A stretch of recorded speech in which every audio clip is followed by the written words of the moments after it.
Ladies and gentlemen, welcome back to the Hoof Podcast on this Friday edition of Week 17. Made it through the regular season, one game left, and it's Miami in wintry Buffalo. And God, I've had the craziest week this week, by the way. So we went to a pond today, and it was John Allen Pond. We did a little hike, right? And I kept looking at it quick because it's like, kind of blurry on the map, and I swear it said Josh Allen Pond. We're seeing it everywhere now. It's part of your daily life. I think it is. 12 wins, sweeping the Patriots. I don't even know, what to do with that. So everywhere I look, it's Josh Allen. Eric asked for a sign after this Patriots game. He got a literal one in this case. Yeah, literal sign. Your mind's playing tricks on you, but check this out. So now that it's Friday, we can no longer say, well, that's so 2020, right? Hey. The crappy year of 2020 is over with. Yeah. 2021. Well, it's easy for now, you to say. Now, it has to be better than last year. That's easy for you to say in Colorado. People in New York still have January, February, March. Those are the worst months of the year. But aren't you guys always on some type of mood, like feeling some type of way about something? Dang, y'all are never happy. Well, I think they're happy this year, especially with fans coming in. Home playoff big game announcement this week. So those let's fans talk have about a lot it. Let's to be talk happy about it. All right, so let's get it 6,000. Oh, you go ahead. 6,700. Yeah, 6,700 fans. How are they going to season ticket select? Season ticket holders are first, and then I think it hits the open market from there. Somebody did mention, I don't know if this is official, but it's $1,000 a ticket. Damn. Oh, I don't think so. I have friends who are season ticket holders, and it's something like they probably somewhere in the deal. range of $87 to $300 for a ticket, depending on where you want to sit, obviously, which is still pretty high for the Bills Stadium pricing, but totally worth it. I mean, any of us, if we could go, would pay $300 to go to that game for sure. So it'll be interesting to see. They're going to be loud. 6,700 people is going to feel like 67,000 people in that stadium because we know this is all of Bills Mafia all year long, anticipating not being able to go there and cheer.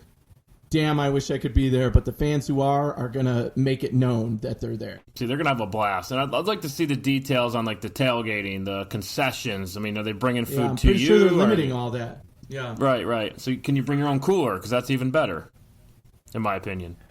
Right. I mean, maybe if you have to use the bathroom, maybe you can not bump elbows when you're peeing next to somebody for your meal. That'd be great. Every other trough is shut down. Dog. But that's going to be a great experience, though, because it's like the stadium is yours. It's like your own personal football game. You can kick your feet up for once. I mean, just your shoulder to shoulder normally. You can't do anything. You got to climb over people to get out of there, to go to the bathroom or anything. So, I'm kind of envious. I don't think I'm going to be able to make it. Are you guys in on it? No, man. I don't even know. Bring portable heaters. I'm in.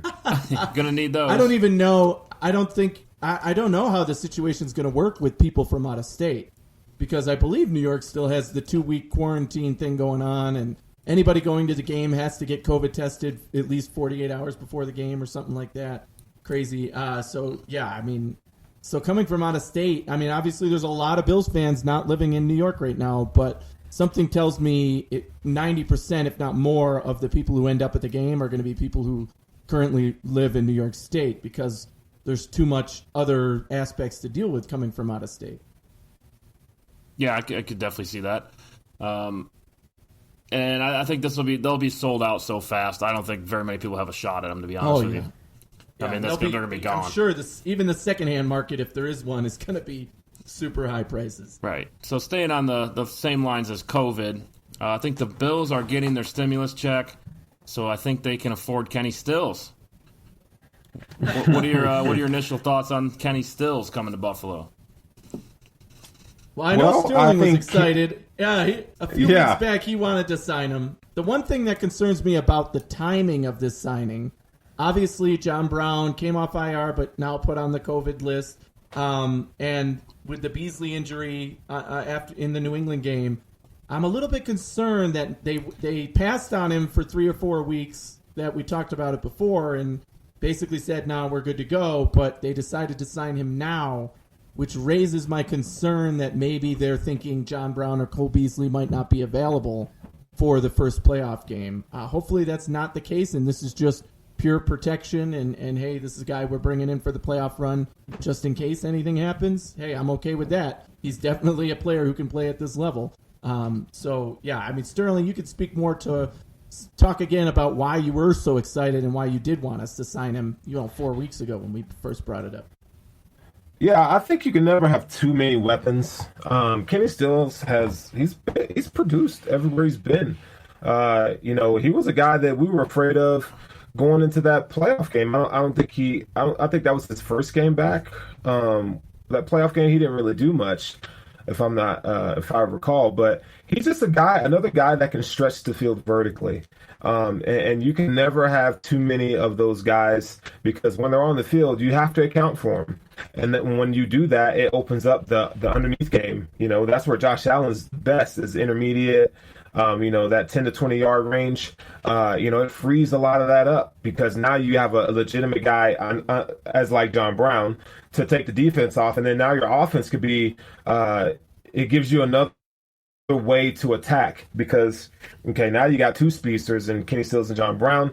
We know John Brown's going to be back, right? His thing is just COVID. But Cole Beasley, not having him there, and we don't know how long the extent. McDermott says it's week to week. So if I'm a betting man, I'm going to say he's probably 2 to 4 weeks, before he's back. And probably more like 2 weeks. They said it's a knee. We don't know the extent of the injury, as far as what is wrong with the knee. Will the Bills be playing football in 2 to 4 weeks? I mean, yeah, I think so. Yes. Right. That's I mean, at this point. Yeah. So maybe you get him back after the first playoff game. That's what I'm thinking. If I'm a betting man, that's where I would go with that. Yeah, the divisional round. What a blow, man! That's a huge blow to this team. If that's true, yeah, it would be. Obviously, Cole Beasley is a security blanket in there. But I do like the idea, if Stills is ready to go for that game that Beasley can't play, his skill set certainly fits nicely into that slot position that Beasley's in. So hopefully that would be a good transition for them if that's the route they take. But, man, I don't not think having Beasley, he's my favorite player on the offense, really. Well, let me tell you this, though. So, in the event, that Cole Beasley cannot play, you're going to see John Brown in the slot. John Brown is a really good slot receiver, and you would see the combination of Gabriel Davis and Kenny Stills on the outside. Yeah. So John Brown becomes your slot guy. I think they interchange them. I mean, it's good. Dable does a ton of interchanging with receivers. Sure, but Cole Beasley, he'll be your primary slot guy. Beasley's been on the outside as well, but yeah, nobody has a skill set that Cole Beasley has on the underneath routes, finding that space. He's just so good at that, and I don't think you can replicate that. And it's going to be really hard for Kenny Stills to come in, learn this offense, and be like a productive member of the receiving room. In a week when the wild card game, right? But yeah, I mean, you can look at it that way, but here's the deal: they're not going to ask him to do a lot. And then you have to also look at, I forgot the offensive coordinator's name, but there was an offensive coordinator there when in Miami when Kenny Stills was there, and there was another Bill Belichick, Josh McDaniels coaching tree. So him and Dable kind of come from the same coaching tree as far as offensively. So I'm sure Kenny Stills knows some of the terminology of this offense already. So it's not going to be, I don't think it's going to be as big of a transition as we all think. Right. Yeah. Right. And they're not going to ask too much of him. It's basically go out there and you'll be his, you will always be Josh Allen's second or third choice. But if you're open, he's going to throw you the ball, right? So get open as best you can. And like you said, Sterling, the terminology, the routes, obviously he's going to have to know the plays as they're called to know where he's going and trying to get open. But if he can do that pretty well, I think he could transition to playing in that first playoff game if need be. Obviously, still, that's worst case scenario. We want to see all three of our top receivers on the field come playoff time. Yeah, and I'm still just I'm hoping and praying that Cole Beasley's better and back, for the playoff game. But that you don't want to rush him back too much, but I mean, it is a playoff game, and we're all in, right? After this week, we'll get into playoff talk next week, but it's all in. You know, many players play hurt in the playoffs, and I'm not saying he should do that, but you know, he's a big part of the offense, in my opinion. All right, so let's move on, spice it up a little. We didn't get to do hoof or buns on Tuesday, so we're gonna do a little 3rd down and 50, bringing it back.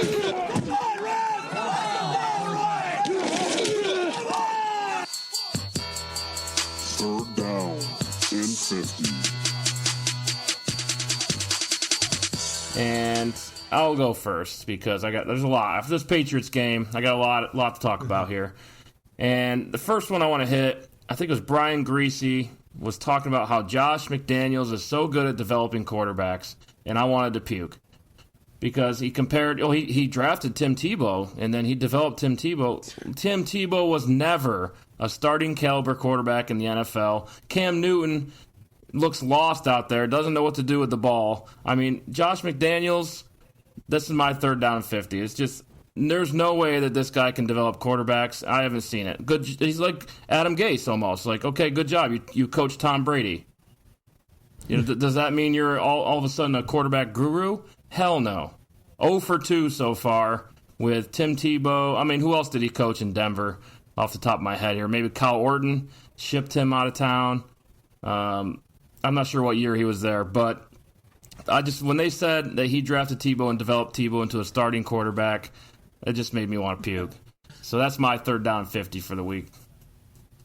Yeah, that team was good because I like of their that. defense. It's true. Not because of that, but that is a very true statement. He did get all this love over the past maybe 3-4 years. Obviously, he got head coaching positions. Remember back when he took the Indy job and then said no thanks. And that worked out well for Indy. You know, they ended up with Frank Reich, who's doing a hell of a job there. And now, presumably, you know, McDaniels is the next in line after Belichick. But like you said, he certainly hasn't proven anything in this league. I don't think he deserves a head coaching job. But he might end up with one whenever Belichick decides to hang it up, maybe even next season. That's fine with me at this rate. Look, you got a player like Cam Newton. It seems like you could figure something out. But Cam looks completely lost in that offense. And you can blame Cam all day, but I've seen Cam succeed at the NFL level. You know, I think Cam's a smart player, to be honest. And I just don't think Josh McDaniels gave him the tools that he needed. I think that's a part of it that no one's talking about. Yeah, how crazy would it be if Cam went somewhere else? Have y'all seen Cam throw the ball? That man is broken. He's not executing, that's for sure. His shoulder just looks like it's just raw, like it's just jacked up still.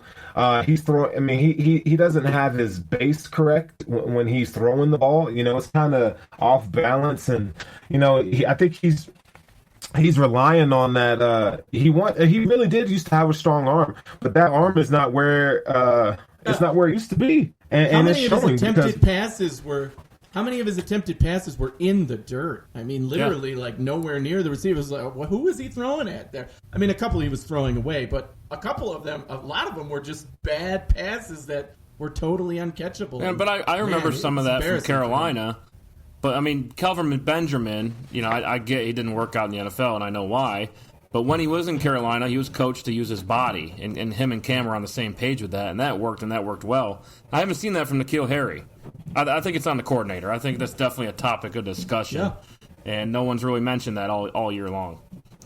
So what you guys got? Absolutely. What's up next? What do you got next? All right, I got one for you.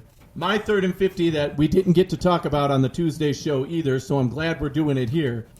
The referees in this game against the Bills, once again, I mean, come on.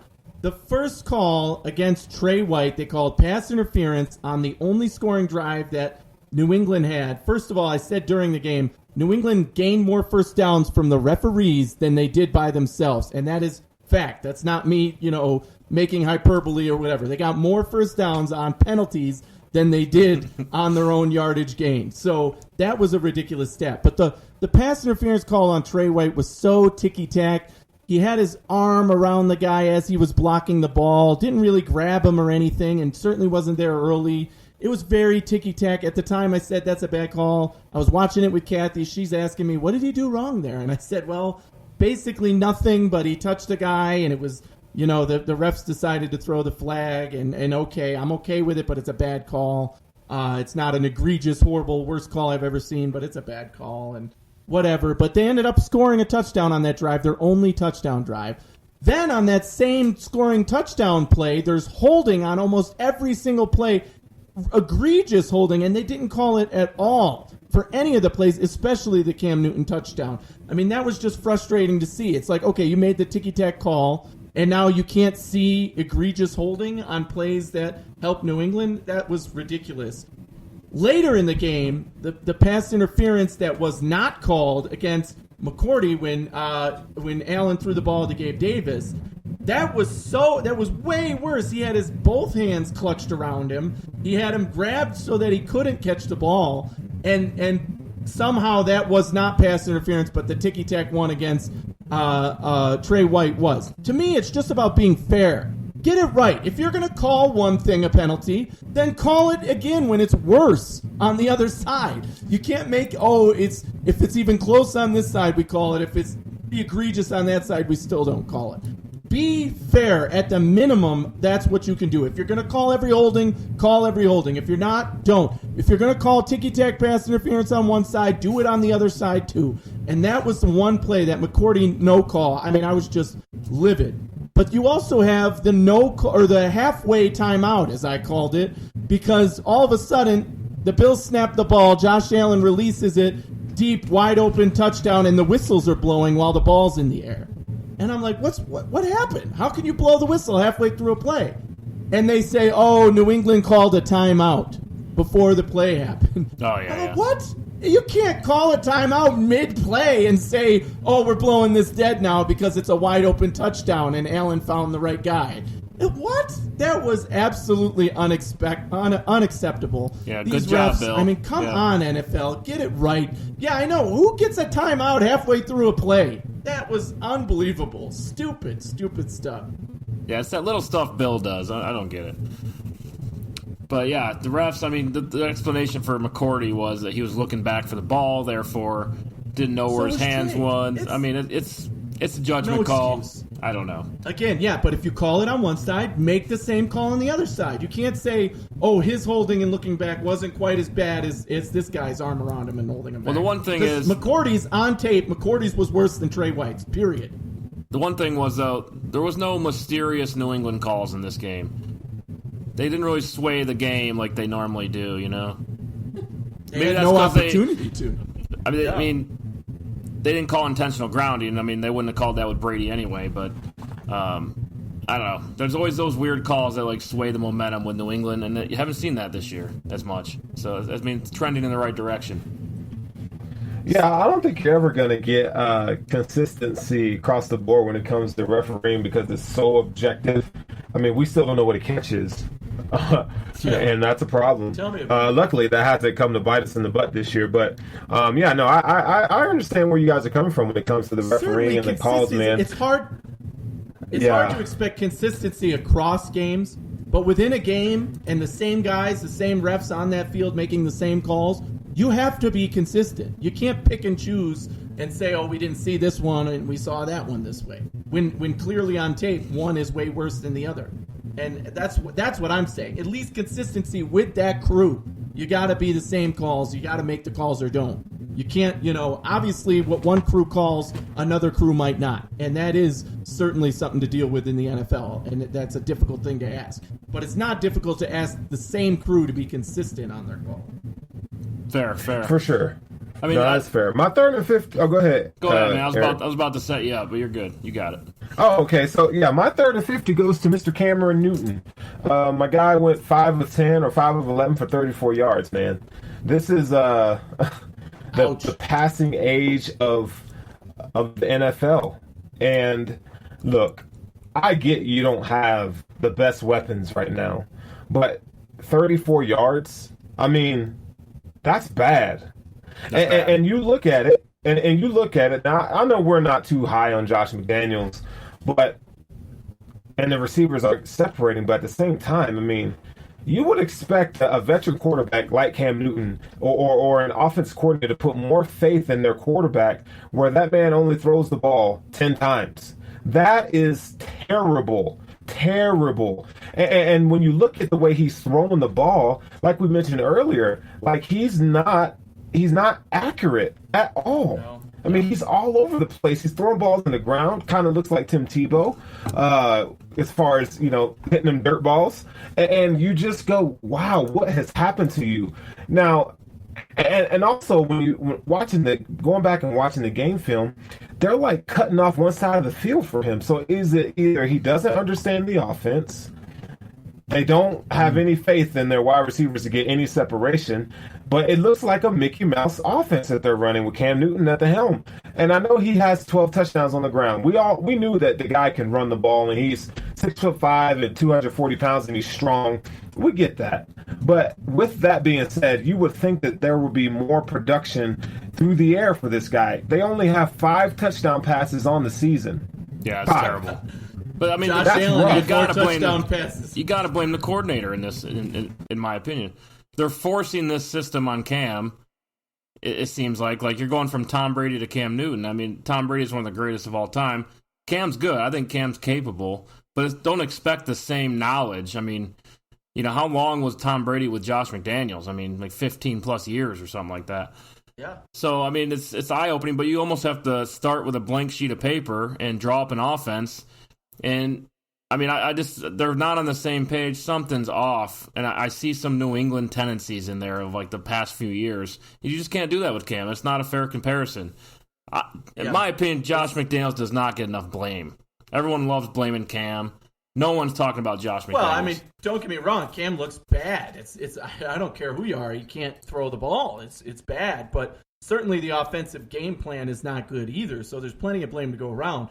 But, you brought it up. Cam Newton has 2 touchdown passes in Gillette Stadium. Josh Allen had 4 in this one game.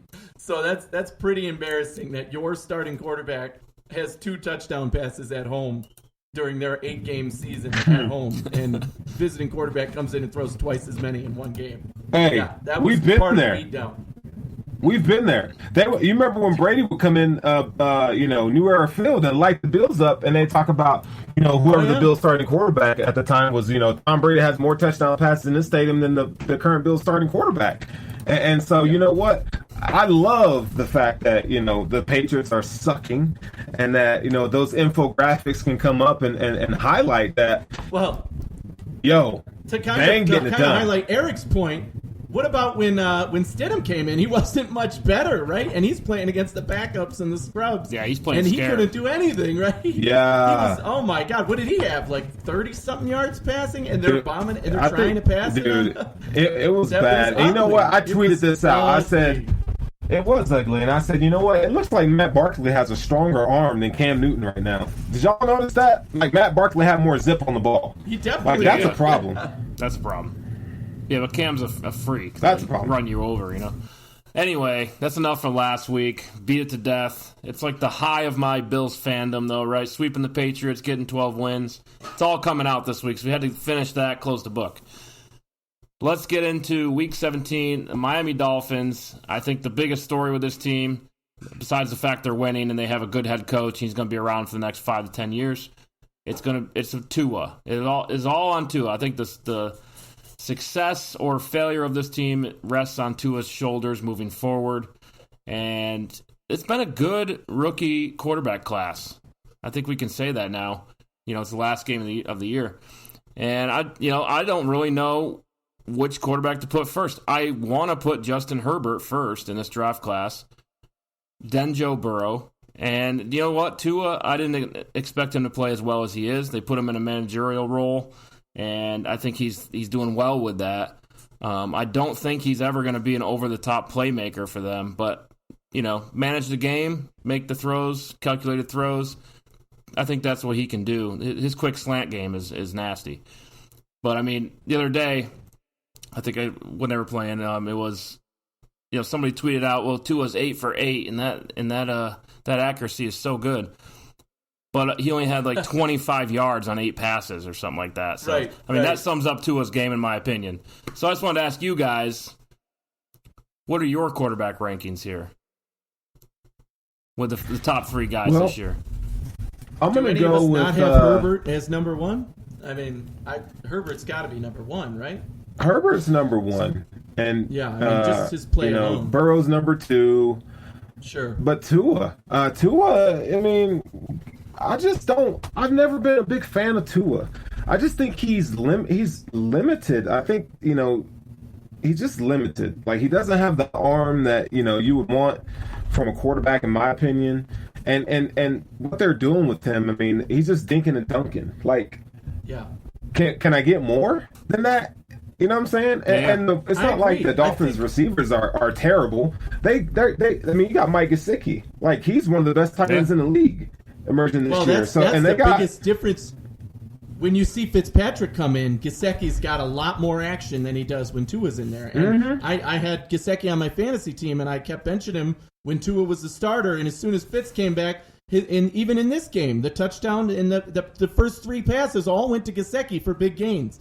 Because Tua just isn't taking advantage of him for some reason. He doesn't have that same chemistry with him. But Tua still has the it factor that I've said all along that I've seen in him. He loves to play the game, and when he's out there, he wants to make a play. But I think he's limited by his own arm strength, right? He's never going to be Josh Allen or anything because he can't throw the ball deep. But he can take – hopefully they can build this team around his skill set and what he is able to do with these short passes and with his legs. Obviously, you got to cover him because he can run. And that alone makes him a threat, but certainly not this year. Certainly not showing me anything that he should be in the conversation. And the Miami Dolphins are telling us that too by benching him twice for Fitzpatrick in major situations. Right. That almost makes me more angry. What I want to see is Tua in that situation. Hey, we need a touchdown. Get your butt out there, give us all you got, and score a touchdown, right? But instead, they get the Fitz magic yet again, and the last time it was the Fitz tragic when they benched him for Fitz. So I mean, you got the 50-50 chance with Fitz. But what we really want to see as NFL fans in general is give Tua the chance to do that. Yeah. Let's go. I don't care how shitty he's been for 3.5 quarters or how mediocre or whatever, because he really hasn't had a bad game, but he certainly hasn't jumped off as like, oh my God, this was a phenomenal game yet this year either, like Herbert did. But I think that, you got to find that balance and just give the trust to him and say, get it done. Let's see what you can do. Because now you're going into a playoff game and the kid's never been in that opportunity to have a game-winning drive. Are you going to bench him then for Fitz too? They just might. Yeah, I mean. Yeah, I don't like this baseball approach that they've taken, calling Fitzpatrick the closer and Tua the starter. I mean, it's like, I think, I appreciate Brian Flores and what he's trying to accomplish, and it's unorthodox, right? But I think you mess with the quarterback's psyche when you operate in that way, because when are you going to take the training wheels completely off of Tua? And this is a guy who's played in big-time moments in college football. So why wouldn't you put him in the crunch time going in his first year in the NFL? This is the time that you learn. Now, there's something to winning and trying to get to the playoffs and putting your best foot forward.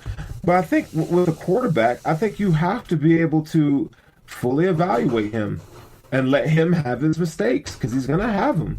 Let him fail.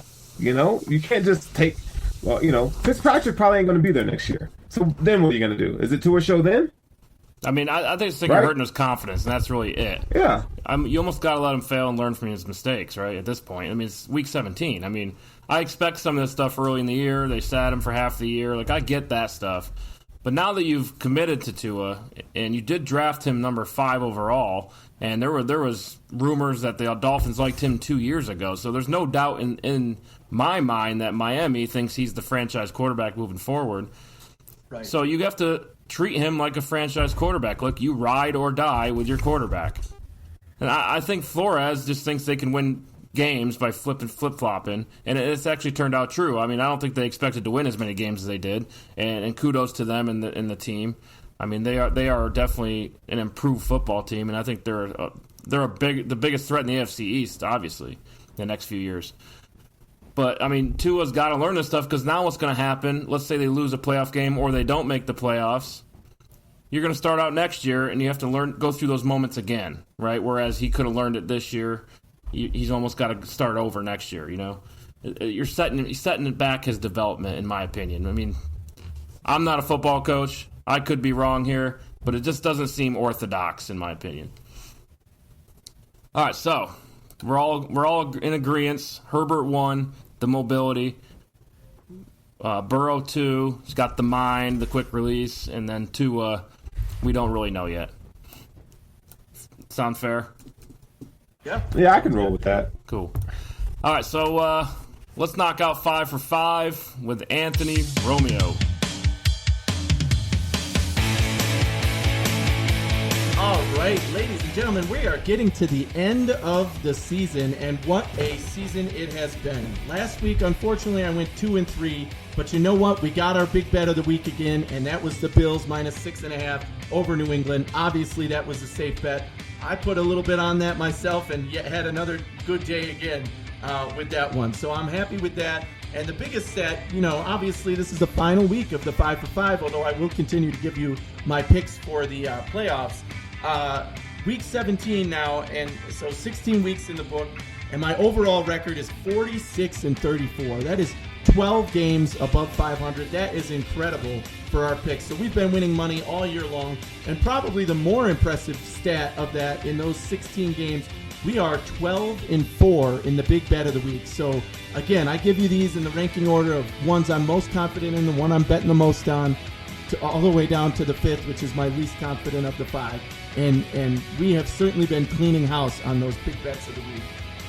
So with that said, I'll give you my big bet of the week. This week is the New Orleans Saints at the Carolina Panthers. The Panthers are still playing without their best player in Christian McCaffrey. I think they can do things on offense, but this Saints team needs a win and a Green Bay loss, so they are playing for something still. And I think they can beat the Carolina Panthers by well more than a touchdown. So the Saints -6.5 at Carolina.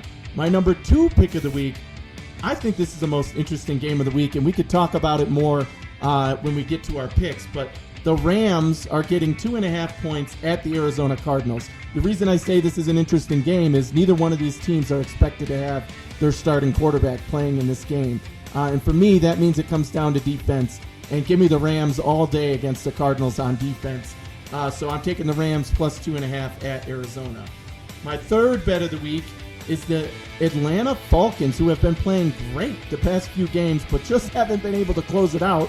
Oh, man, they almost beat Kansas City, and that game was incredible. But the Falcons are getting 7 at Tampa Bay.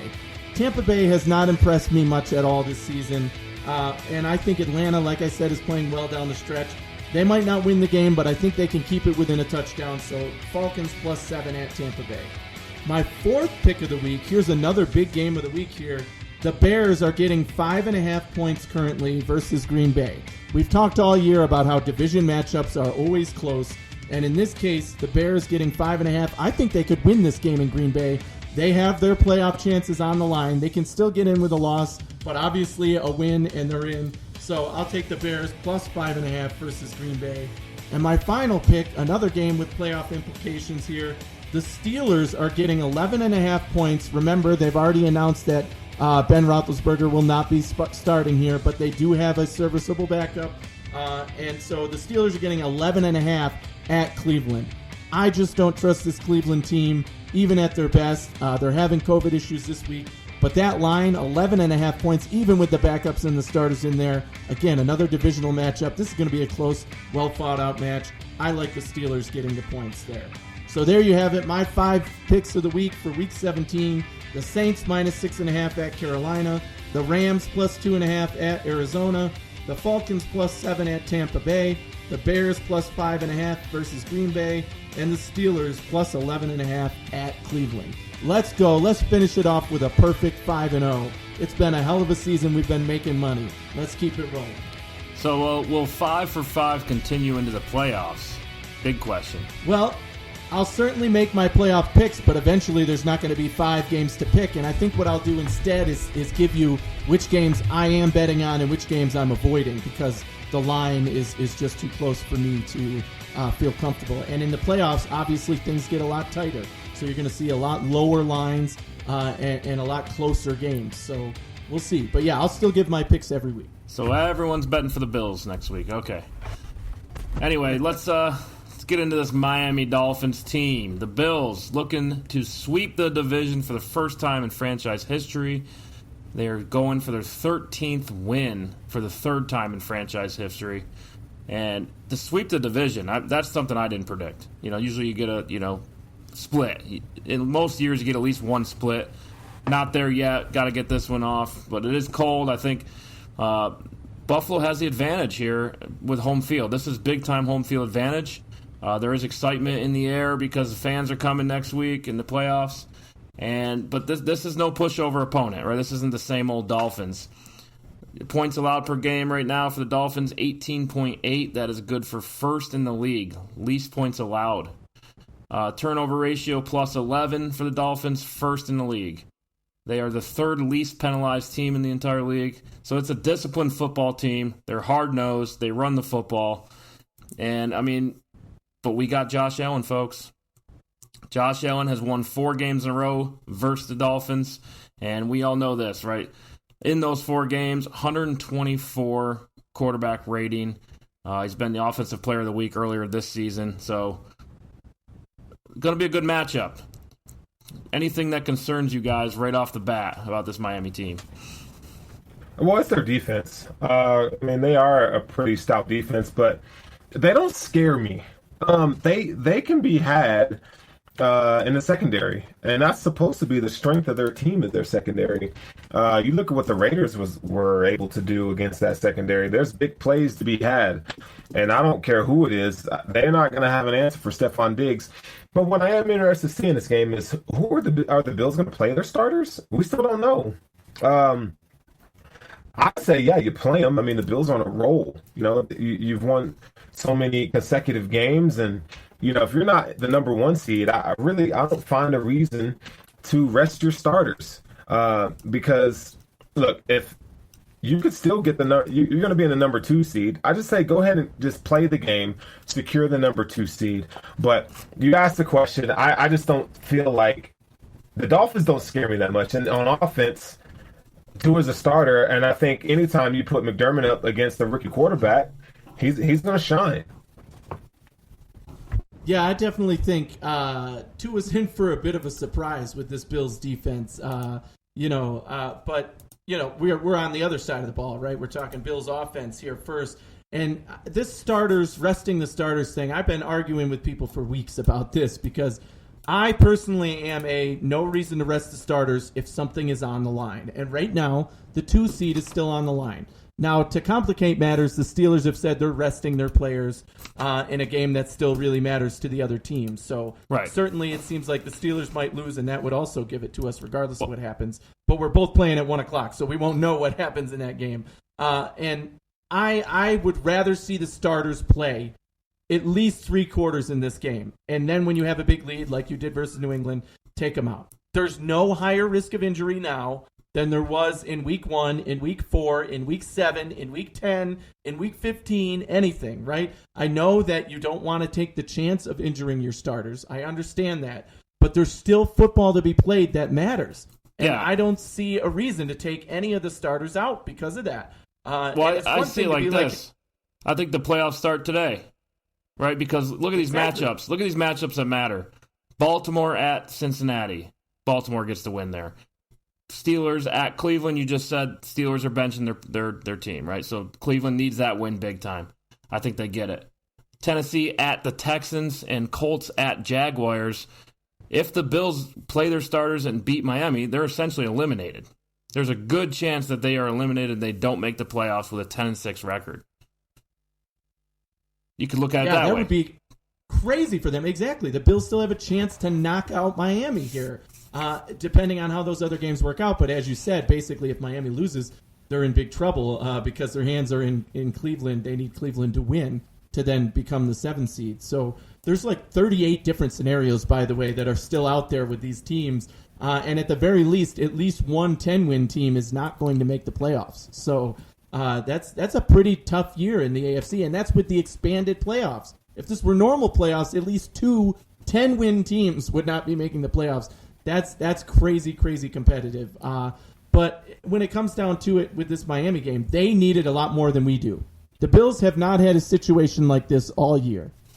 The Miami Dolphins 1,000% need this game. They are going to come out hard, fast, playing as much as they can, giving 1,000% on every play. The question is that good enough versus our starters coming in and saying, we're going to do what we've kept doing?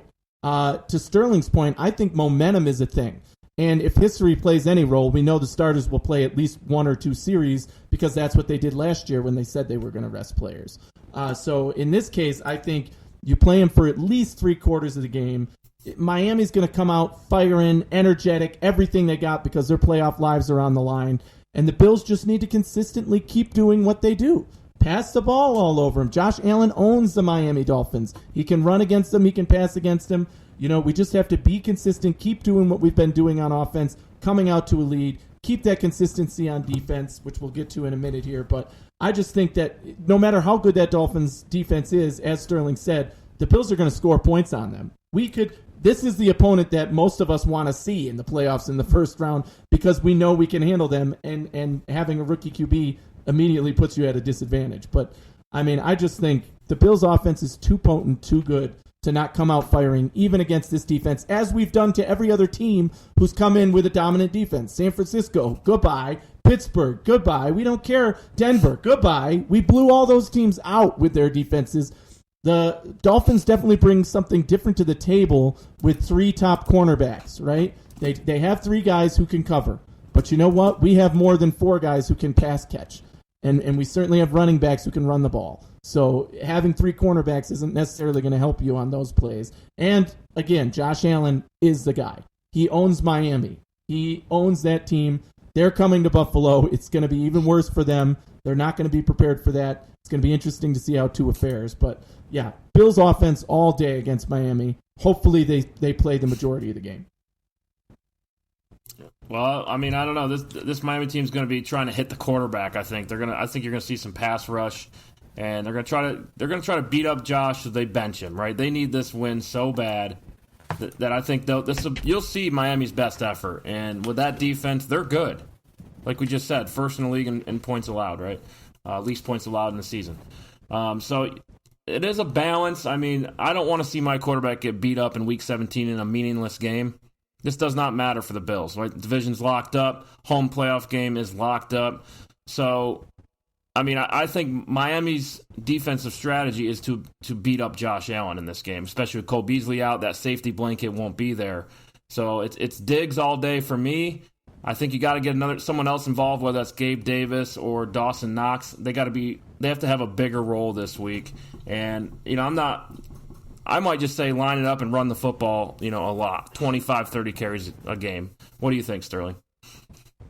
No. I don't want to see them run the ball a lot. No. I want to see them get a W. That's what I want to see. And do what you do best. And that's been passing the ball. You use the pass to supplement the run, right? Look, I just think that, this is the time in the season where you have to have trust in your coaching staff to make the right decision.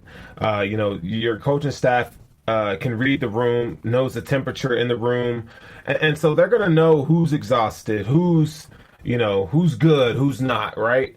So I'm just going to go with what McDermott and those guys, what they come up with.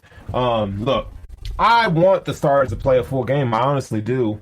But you know what? At the end of the day, man, just think about it this way. I know the number 2 seed's great, but if you're not the number 1 seed, you're playing for that bye. I just think the Bills haven't earned the right. They haven't earned the right to be able to sit starters, because I think what they've done this season is we talk about that momentum thing. Like, keep the train rolling. Just play the damn game. Hell, try to get Josh Allen the damn MVP. How about that? How many touchdowns will it take for Josh Allen to get the MVP? I don't know. 6. Right? Hey, give me 5. Give me 7. I just said that, first of all, Josh Allen owns Miami. All of his best games have been against Miami. And the other thing is the Packers are playing the Chicago Bears in a competitive game that they need. So, obviously, I'm assuming here the front runner is Aaron Rodgers. Josh Allen, if he plays this full game, can certainly win the MVP and become the number 1 in everybody's mind. See, I don't care about that stuff. First home playoff game for the Bills since '95, and you're likely going to draw the Colts or Miami. The Colts are an indoor team, and Miami's from Miami, right? So huge advantage there. I think you just ignore this game. At the end of the day, let's think about this realistically. When we're watching the playoff game, nobody in the room is talking about Week 17, regardless of what happens. Save the guy. Josh has done enough for me this season. 12 wins, got the division done, in the MVP conversation. Look, I don't want to risk injury with a guy because we have Super Bowl on the mind, right? The hell with Week 17. All right, so let's move on to the Miami offense versus the Buffalo defense. They're going to line up and run the football. I think we all know that, and that's the weakness of the Bills. But I think they could prepare this week to stop the run, because I don't think you look at this team and expect them to come out and pass the football a ton, especially versus the Bills' passing defense. Do you see starters sitting for the Buffalo defense? Less likely, I think, on defense than on offense because, for example, the defensive line. We have so many guys there that can rotate in. Why, AJ Epinesa, get him some time. I don't care if he plays the whole game. Why not? And same thing with Addison and Butler and all them guys. They'll all see time in there. And I think this is one of the best defensive lines Tua's gone up against. And he might be in for an awakening a little bit when they start getting in his face and breaking up his runs and everything. So I think that's the key matchup of this game. Like you said, we expect them to run the ball more than they pass it.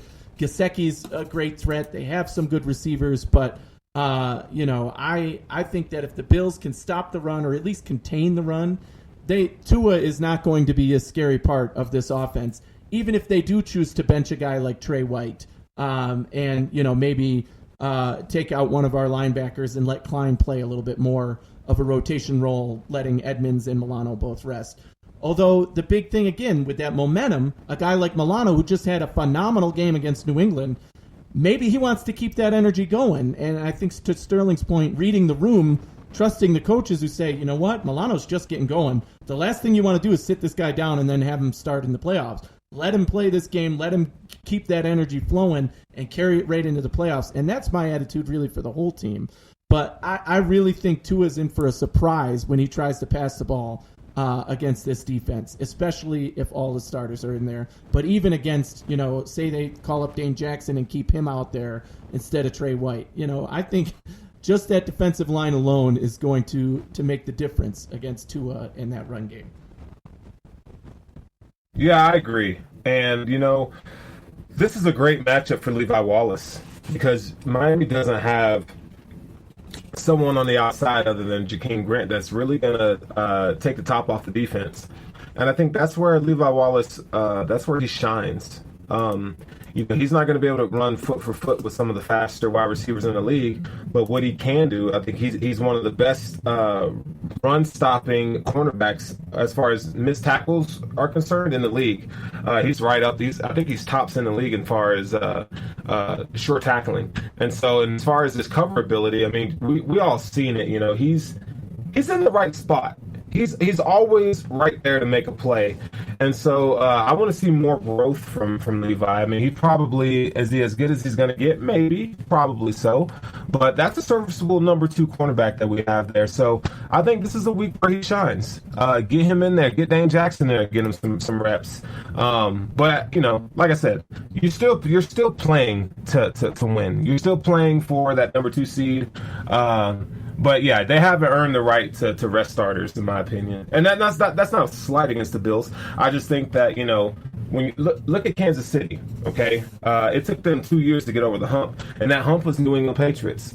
And so I think that the Bills now are the Chiefs 2 years ago when they lost to the Patriots, and that to go to the Super Bowl.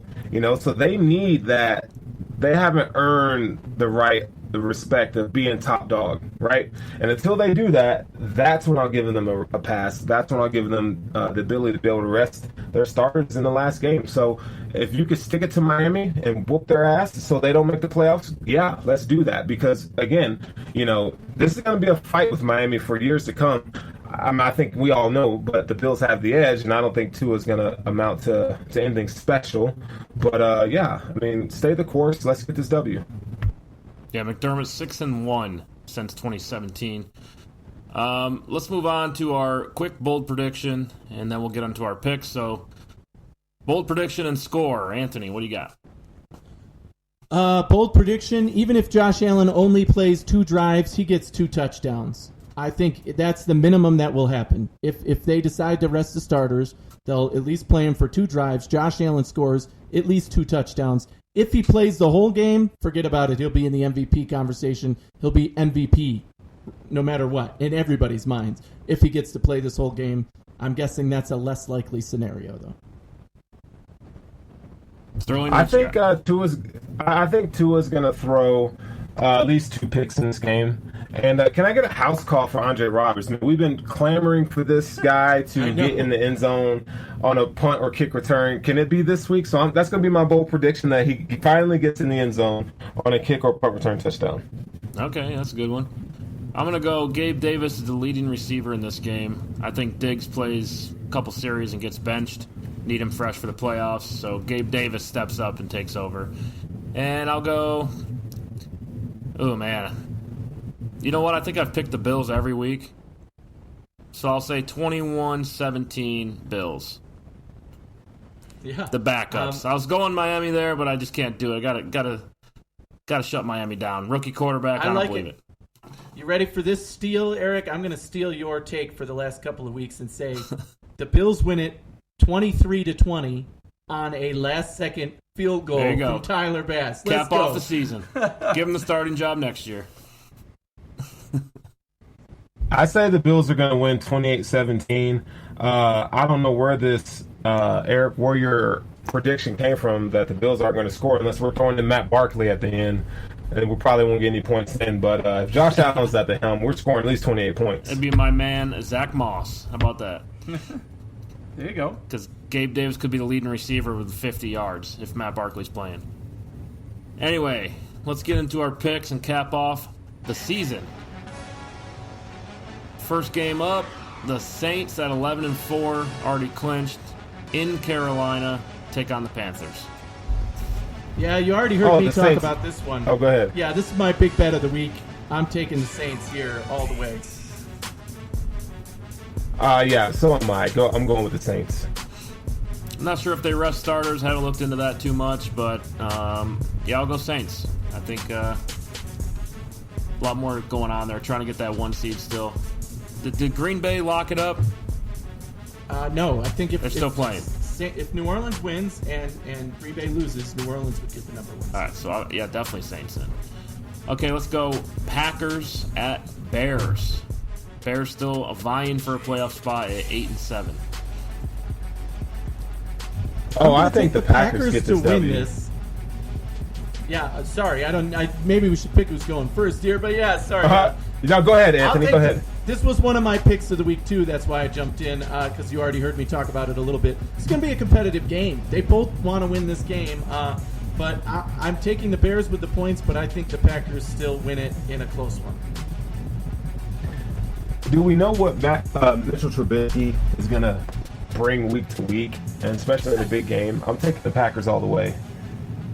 Man. The Bears have kind of got something going on here. I mean, they finally found a way to run the football. Their defense is solid. I think the Packers are too much. Like you said, the Packers are still trying to lock up that 1 seed, so I think they'll bring it. But, I mean, the Bears are somebody to watch. If they find a quarterback, they could be a good team next year. So I'll take the Packers. Let's go Ravens at the Bengals. The Ravens clinch a playoff berth with a win. The Ravens. Need I say more? Yeah, I think the Ravens are going to kill them. Yeah, I just think the expectation here is the Ravens. But, I mean, don't count out the Bengals. They've played well the last 2 games and pulled off an upset win. So we'll see. But, yeah, I expect the Ravens. They're playing for the playoff lives. They know what's on the line. They're going to win. Yeah, we didn't mention this in either show, but matchups to face, I don't want the Ravens. Any other team but the Ravens. So I'll take the Ravens in this game. They get in the playoffs. I just hope it's not versus the Bills. And I'll take, the backup Steelers players at Cleveland. Cleveland clinches a playoff berth for the first time since 2002 with a win. Sterling. So is this the rematch of the the Bills Steelers in 2004 when Pittsburgh rested their starters and the Bills thought they were going to get a W and they fell flat on their face? Oh, God. Could this be a deja vu moment? We don't talk about those days anymore. I think it anymore. could be. Yeah. We talk about the time the Bills beat the Steelers in 2020. Yeah, Okay, right. look, though. How Cleveland would this be for them to lose this game? This would be so Cleveland. So Cleveland. It would be very, because, I mean, come on. God. They're benching their starters, and I'm picking Pittsburgh in this game. I think Pittsburgh wins this game. I think their starters are good enough, and I do not trust anything on Cleveland. I mean, we just saw them lose. Granted, they had out wide receivers, whatever, but if your quarterback and those two dominant running backs can't beat the Jets, how are you going to beat a team like the Steelers? I don't care. That defense is good. We know that. That team is good. They don't have this many wins for nothing. I honestly think they're going to lose to the Steelers and lose their chance at the playoffs. See, having been a fan of the Bills and been in these situations as a fan and just being, completely lost afterward, right?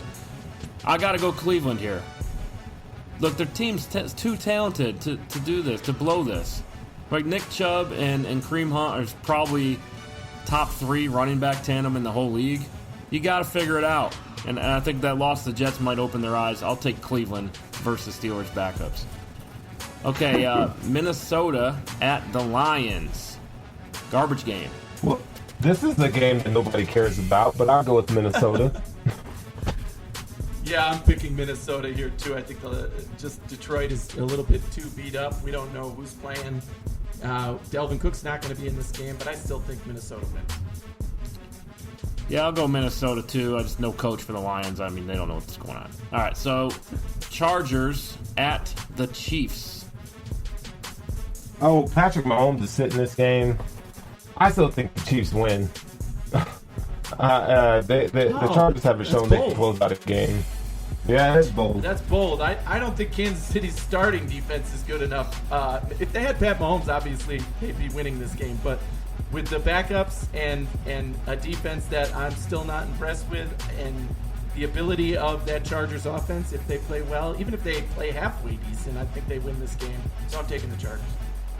Yeah, I'm going to take the Chargers as well, just because the Justin Herbert era is something that's going to be going on. Like this matchup, Herbert versus Mahomes, I think is a matchup of the future, and what a great momentum push it would be for the Chargers to beat the Chiefs in Week 17. I get it's meaningless, but I mean it's something under his belt, right?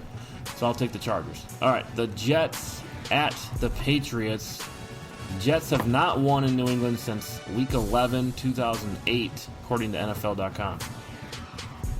Well, seeing that the Jets are one of the hottest teams in the league right now, I'm going to say they go in and they take care of the Patriots. Let's go, baby. I love it. I'm actually predicting the same thing. I think the Jets beat this Patriots team. I think we talked about this like way in the beginning of the season, that this might be the game that the Jets end up winning and the Patriots find a way to lose because it does no good for them, right, either. But that would put the Patriots at 6-10 and the Jets with a 3-game win streak.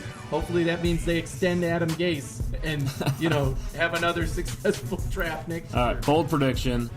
The replacement phone gets smashed in this game. Because if Sam Darnold's in there slinging it and beating the Patriots, that replacement phone's getting slammed too. Hey, how about we go over-under on Cam Newton pass yards? Ooh. How about we say 150 over-under? Oh, under. Oh, God. Yeah, you got to lower that one. Let's go 75 yards. Yeah, right. Maybe. God. All right, Cowboys at Giants. This division's not locked up yet, right? Cowboys are right there, Yeah. 6-9. Washington football team 6-9. The Giants are still alive, I believe, but I know Philly's out of it. So this game Philly's does mean out, something. It does mean something. What you got? I'm going to say the Cowboys come in here and get a W. They've been playing pretty well lately. I think they figured something out with that squad. That defense is playing like they should. They're getting a pass rush, and CeeDee Lamb's having a great rookie season. Andy Dalton's coming into his own. I like the Cowboys in this matchup.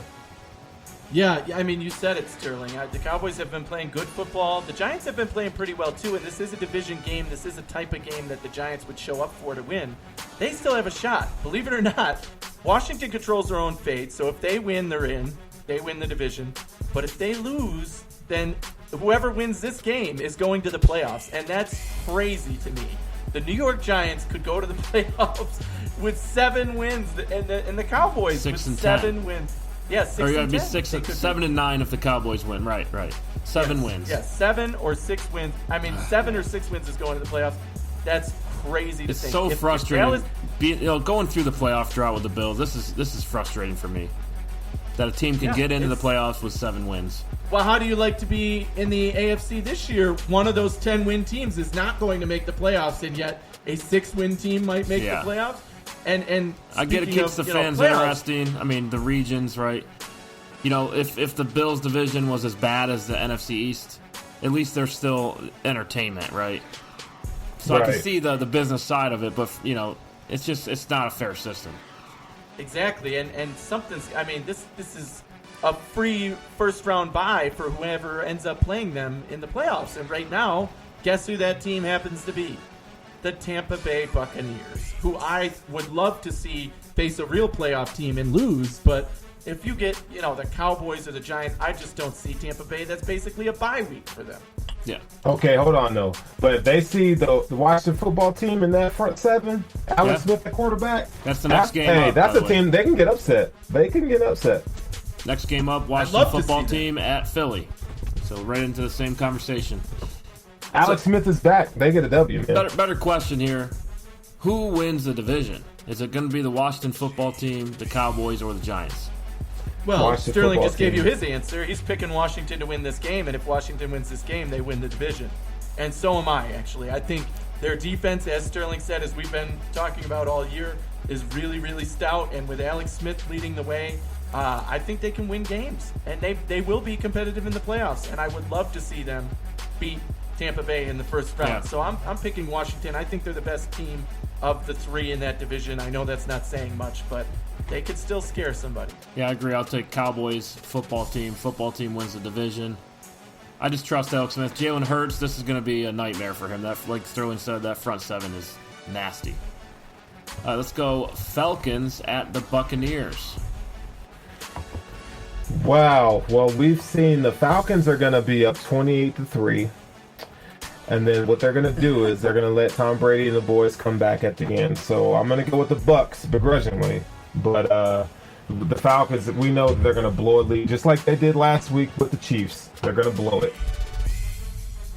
Oh, they just couldn't make a field goal in the Chiefs game. That was so frustrating. But yeah, I mean, I like the Falcons with the points here. I hate Tom Brady. I hope they lose, but I'm going to pick Tampa Bay to win, just hoping that they lose. Yeah, I'll pick Tampa, hoping they lose as well. I think the rumors of Matt Ryan and Julio parting ways with the Falcons came out this week, and that's not going to bode well with the team. Take the Bucs. The Raiders at the Broncos.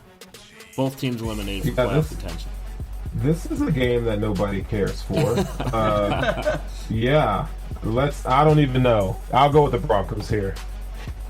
Yeah, I'm picking the Broncos as well. I think that they still have something on the line. The Raiders just had a huge letdown. Their season is over. They already packed their bags and went home. They're not showing up for this game. Yeah. The Broncos, however, knew that their season was over a while ago and are playing for pride. They need to show. Drew Lock still needs to show that he can be the guy for this team. And this is a perfect opportunity. The last looks they're going to have at him on the field before the offseason. I think he's really got to make a statement. So I'm going with the Broncos here, and I like their defense too. I'll go Raiders just because I think all the players living in Vegas lost all their damn money. So they need to play hard to make sure they're on the roster next year. They're not showing up for this game. So another semi-meaningless game. Titans at Texans. Titans clinch the AFC South with a win. Any way the Texans win this game? Probably not. How'd you guys like J.J. Watt's speech at the end of the game? Yeah. That was so J.J. Watt, wasn't it? Give him an Oscar. Yeah. Oh, Why my don't he God. just coach the damn team? Dude, I mean, how many people cream their pants over J.J.? Well, J.J. Watt said a complete sentence. Oh, my God. Yeah. I mean, don't get me wrong. Your quarterback is Deshaun Watson. He's a playmaker. He can get things done. So is there a chance they beat them? Yes. But Indy is too well coached, too veteran-led. they're playing very well. I mean, I know they had the big letdown loss versus the Steelers last week in the second half, but they're too good of a team to lose to a team like Houston. Now, of course, we want Houston to win so that Miami's pick goes down another rung. So hopefully, I want Miami out. That happens. I don't want them in the playoffs. So if that means Titans win, I'll take it. Is there any way the Titans don't make the playoffs? That's a good question. It might be, again, I think I said I believe there's like 36 scenarios that can happen. So I think there's a chance. In terms of matchups. So there is a chance if all the other teams win and they lose, they'll only have 10 wins, the others will have 11. So, yeah, there is. Real quick, though, this is a better debate in this game. How many times do they play the J.J. Watt clip? Let's go 3. You taking the under or over? Over all the day. All right, so next game, Jaguars at Colts. Looks like Colts win. They need Tennessee to lose to clinch the division. Yeah, the Colts here. I mean, they're going to win this game. Jacksonville doesn't want to win. They don't care. They're done. They've already got their quarterback next year, first round pick, first overall. So, yeah, Indy all the way. So, yeah, I'll take Titans and Indy. Sterling concur?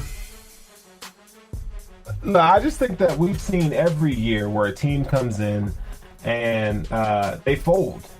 Why can't it be the Colts? You got Phillip Rivers, and this could be his last game as a Colt of that, yeah. and his career. I mean, I just think this is the NFL, and the Jaguars, they got their quarterback back. They could come out here and Minshew's last stand. Yeah, they could come out here and get a W. I wouldn't be surprised if there's an upset there.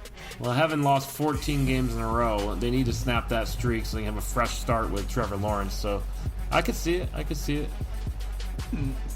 Count me out of that conversation. I'll take Indy. Hey, it's possible. Everything's possible, It's right? possible. Okay, meaningful game.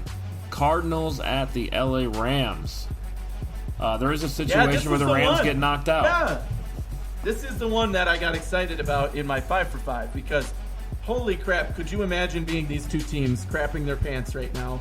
Both of them have their playoff lives on the line. The Rams still have a better scenario. If they lose, they could still get in. If Chicago loses, a couple other scenarios I don't remember exactly. But both of these teams need this win, and both of these teams are playing without their starting quarterback. Kyler Murray is out, and Jared Goff is out. And that means I don't even know who the backup quarterbacks are for these teams, but they're playing. And this is a game that 100% matters. This is your biggest game of the entire season, and two of your biggest players aren't there. But the Rams have too many weapons, both on offense and on defense. Truly on defense, I think is going to be the difference in this one. So that's why I'm picking the Rams. Yeah, fair. I'm going to go with the Rams, too. I would love to see the Rams in the playoffs. And I don't think Jared Goff is really any good, honestly. He's okay. But I would love to see him healthy, give them the best shot to win. I still love Aaron Donald and Robert Woods. So I want them to win just so I can see him in the playoffs. So Brett Hundley versus John Wolford at quarterback. And, I like this Rams team, but I really would like to see Larry Fitzgerald get into the playoffs so he can end his career. Good chance he doesn't come back, but both teams, I think, are good enough to be playoff contenders. I think both these teams have a chance to win a playoff game. So I think I'll ultimately take the Cardinals here. And if the Rams don't get in, man, it's just straight bad luck. And final game of the week, Seahawks at the 49ers. Seahawks have the division locked up. 49ers are out of it. So I'll go Seattle. What do you guys got? Yeah, I'll go Seattle. I'll go there. I mean, I think, again, division matchup. San Francisco's going to bring their best effort to try and knock Seattle down a peg, but the Seahawks are too good for that. They're getting ready for these playoffs. They're heading in the right direction. I'm picking the Seahawks. Cool. And that's all we got. So be sure to tune in with us Tuesday, 9 p.m. on all social media platforms, YouTube, Facebook, Twitter. For our live show, we'll have our playoff reaction. We'll get you kicked off for the playoff game coming up in Buffalo. And be sure to tune in Friday for our Friday show next week. We'll be all playoffs for a full hour. We always try to do 45 minutes, but it ends up being an hour. So what do you guys? Are you guys trying to go to the game, or No, it's too cold. It's too cold. Yeah. Too cold. I got a Bills me. playoff game under my belt already. I'll pass on this one. Too hard to get in. Someday, man, I would. You might have they to get kill to the Super somebody Bowl. to get in. If they get to the Super Bowl, it's gonna be. I will cry because I've always said I would sell everything and go, but with the baby on the way, there's no traveling for me, so I'm grounded here in Denver. Yeah, you'd have to look up how to sell a baby. I don't know. I don't know much about that, but I you did say that. I remember. So, all right, so catch you later. Go Bills. Let's get to win 13. Go Bills, Peace. baby.